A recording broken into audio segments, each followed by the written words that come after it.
One thing is very clear, viewers, that the UNIS government is not doing enough. It's allowed things to completely slip out of hand. But the question is India, with all its diplomatic might, making sure that the UNIS government acts quick and fast? That's the question we pose in this quick debate. Joining me, Weena Sikri, former Indian High Commissioner to Bangladesh; Sanju Verma, National Spokesperson, Bharatiya Jamsa Party; Rajendra Singh, Congress Spokesperson and Lok Sabha MP.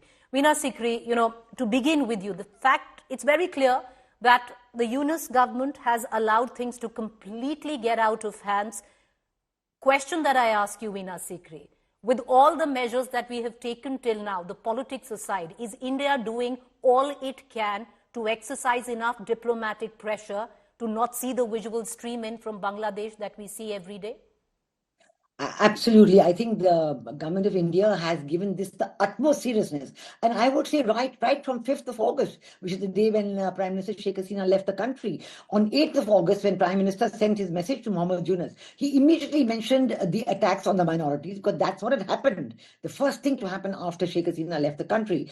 And they have continued thousands of attacks. Attacks on economic livelihood, attacks on properties. And now when the Hindus are coming together, the minorities, Hindus, Christians and Buddhists, they're all saying that we are going to stay in this country, we are citizens, we want to stay. We want our rights.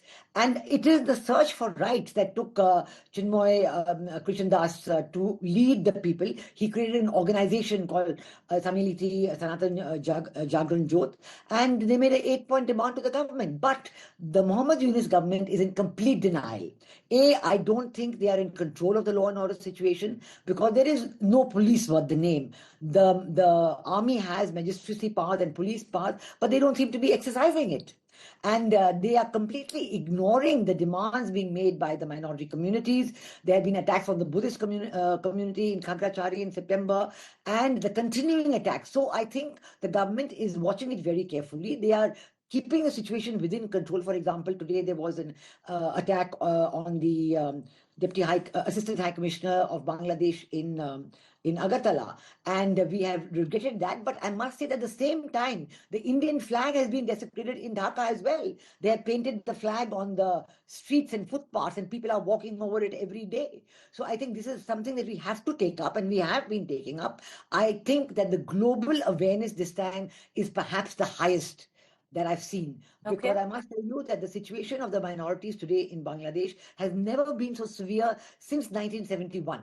Because the kind of continued attacks and continued attempts to get them to leave has not been seen since 1971. But this time we've seen even President Trump make a strong statement against it. The government is weighing all its options. They've told the government of Bangladesh that we are prepared to talk to you and have normal relations, but there is no comeback from the government of Bangladesh. Rajendra Singh, there's always time for politics, but then there are few issues, few developments that should be above politics. And I'll give you an example. Mamata Banerjee from the TMC has now completely backed the Modi government for its position on the escalating communal violence against Hindus in Bangladesh. On the contrary, Rajendra Singh, the Congress has taken a very different stand, where your very own have gone ahead and criticized the government and actually stating that India is losing influence in the sphere because they cannot stop the violence. There is a diplomatic protocol, and India seems to be doing all that it can. Sir, you're on mute.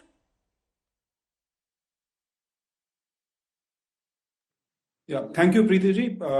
As far as I am concerned, I see no contradiction in this, because there is no denying that the kind of leverage we had with Sheikh Hasina government was there for all to see. And the current turmoil in Bangladesh, the country is in crisis. Political crisis is there, and of course law and order seems to have broken down to a large extent.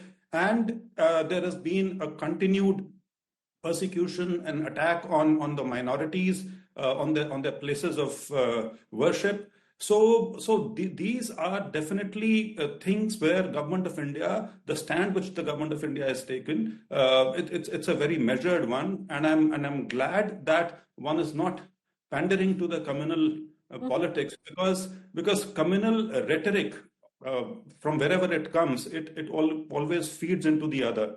So that is something to be avoided, because what happened in Agartala today is very regrettable, and the Government of India, Ministry of External Affairs has expressed as much. So these kind of things should be avoided, and should be the government should come down heavily on that. But having said that, the Bangladesh, the interim arrangement which they have, they, as of now, they don't seem to be in control of the situation. And these kind of attacks, they are continuing unabated. And it's high time the government of Bangladesh, whatever is there of it, they should crack down on all these elements. And I'm pretty sure the hooligans have also come into the picture in a big way, as normally happens when unrest lasts for this long. But Mrs. Singh, allow me to come in for a rebuttal as I bring in Sanju Verma into this conversation. You know, you've expressed that what the government is doing is a measured response, but is that a personal opinion or the opinion of the party that you represent? Because I'll just quote a few examples. You had Mr. Gaurav Gogoi, who has given a statement in the capacity of representing the Congress, saying India's influence in its neighborhood clearly seemingly waning. Why is the Prime Minister silent while Hindus in Bangladesh face prosecution and persecution? No, as I said, the comment about India's influence waning in Bangladesh is in no way in contradiction with what is happening to the minorities there and what the government stand is on that. This is simply a statement of fact, and I'm sure Ambassador Sikri would also agree with this, that as I said in the beginning, the kind of leverage which we had with Sheikh Hasina government, we don't have with the present establishment there. And so, yes, and in any case, we surround Bangladesh from all sides, barring one. But Mr. Singh, that's why it's a tightrope walk. But Sanju Verma, for example, the BJP also turned around in Mamata Banerjee. What was so wrong with what the TMC suggested? That maybe we seek UN intervention. The TMC itself suggesting that we'll open our doors. We will take in Bangladeshi Hindus. You know, Preeti, I heard everybody and I need my time to make my point. First and foremost, I completely endorse what Weena Sikri said. And I think for the benefit of your audience, and especially for illiterate, Congress leaders and their darbaris who've been taking pot shots at the Prime Minister, saying, "Oh, Narendra Modi ji ne to ab tak kuch kaha hi nahi, itne Hinduon ko maar dala gaya Bangladesh mein." You know, let me read out very quickly in 10 seconds the tweet of Prime Minister Narendra Modi on the 8th of August after Mohammed Yunus assumed responsibilities. My best wishes to Professor Mohammed Yunus on the assumption of his new responsibilities. We hope for an early return to normalcy, ensuring safety and protection of Hindus and all other minority communities. India remains committed to working with Bangladesh to fulfill shared aspirations of both our peoples for peace, security, and development. Prime Minister Modi, without flinching, he has categorically told Mohammed Yunus on the 8th of August that we want your dispensation to protect minorities and Hindus staying in Bangladesh. It could not have gotten any clearer than that.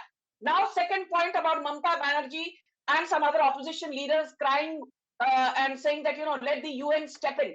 Let everybody know this, especially people who don't have a clue about diplomacy but want to give gyan on everything under the sun.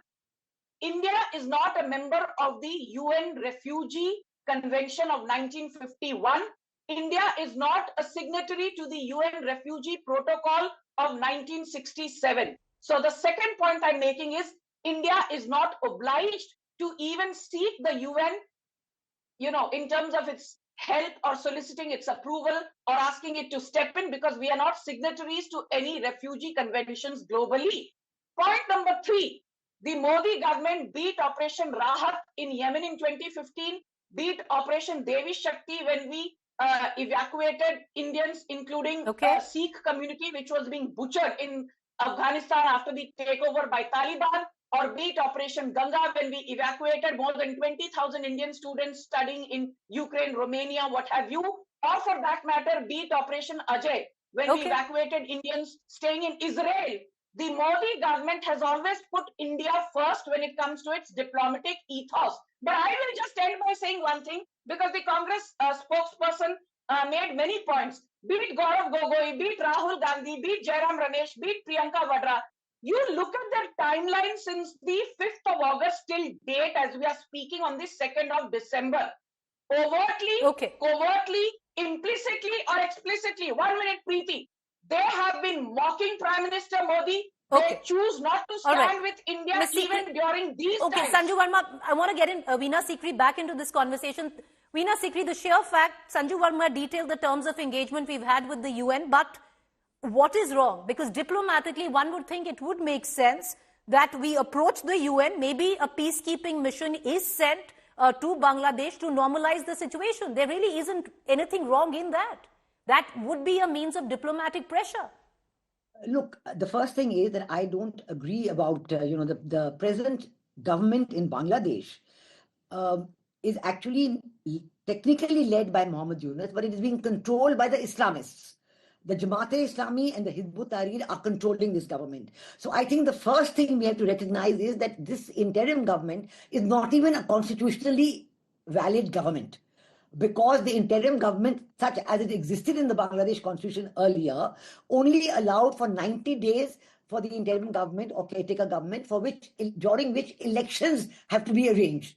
But this government is going in talking about constitutional reforms and so on, and talking about, going back to changing what happened in 1971. People have been talking about that, even, various senior people in Bangladesh. So I think first thing is we must recognize that it's the people of Bangladesh who don't quite accept this. So the government has backed off on that. So we are being very circumspect. We have indicated our willingness to talk to the government of Bangladesh. Have they got any problems? They can talk to us, but they are not interested in talking right now. They are creating, quite wrongly, a kind of an anti-Indian wave among the people of Bangladesh, hoping, conflating Awami League and India, which is quite wrong. And as you've shown in your visuals, the Islamist people of Bangladesh, supporters of Jamaat-e-Islami, they are saying kill the Hindus. They are going around in Bangladesh taking rallies. We are drawing the attention of... But Rajendra Singh, precisely the point, because you're dealing with a hostile government, or at least seemingly a hostile government, that you have to walk this very tightrope diplomacy walk where Bangladesh is concerned. Of course, we are walking the tightrope. For Rajendra Singh. So therefore, Rajendra Singh, then maybe step away from the politics of it all and let this time around diplomacy do what it should. Well, that is what is happening. I mean... But your party contends it, Rajendra Singh. No. When my party talks about waning influence, I mean, what's wrong with that? Can't we see that the kind of influence we had in Bangladesh with Sheikh Hasina government, it is not there right now. And that's why this tightrope is so essential, that our relationships with Bangladesh, the entrenchment which we have there, it remains and does not get affected by this change of guard, which is temporary for the time being, and the kind of interdependencies that we have with Bangladesh now, the strengthening of relationship which has happened over the decades.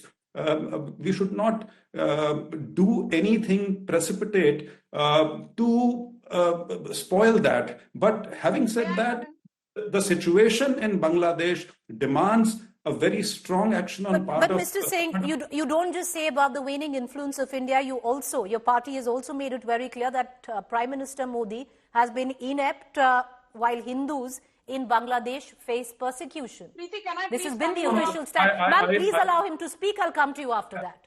I don't think anyone has gone that far, but to answer to Ms. Sanju Verma, let me also say that RSS itself has said that government should mobilize the global support for the Hindus in Bangladesh. So everyone is trying to pitch in their own thing to somehow get a hold on the situation. But as I said in the beginning, it's a country in turmoil right now, and the government of Bangladesh has to take strong action to...